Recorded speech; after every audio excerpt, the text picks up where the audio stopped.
That's your warning, fairy tale coming up. 30 million years ago, these critters evolved. Oh, there's that word again. You got to watch that one. It says they're ancestral to both humans and modern apes. Ancestors to humans?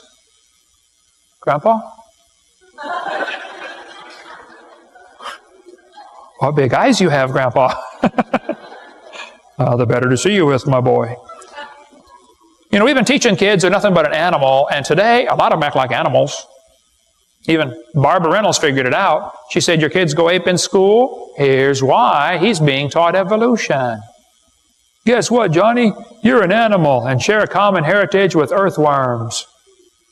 You mean I'm just an animal? Okay. Have you ever stopped and thought that possibly what we're teaching the kids is maybe affecting how they behave? What you believe determines how you behave. Kids are taught today, you know, that you're just an animal.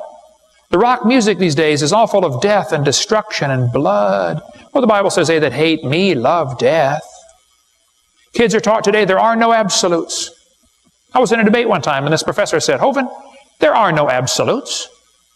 I said, are you absolutely sure? Blew his little brain. Now hold on a minute. How can I be absolutely sure? There's no absolutes.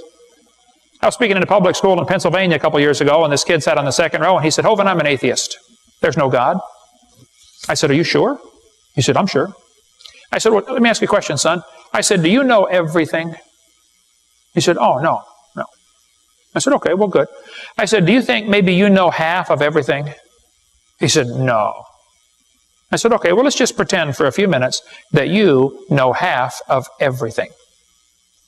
Would it be possible then for God to exist in the other half you don't know?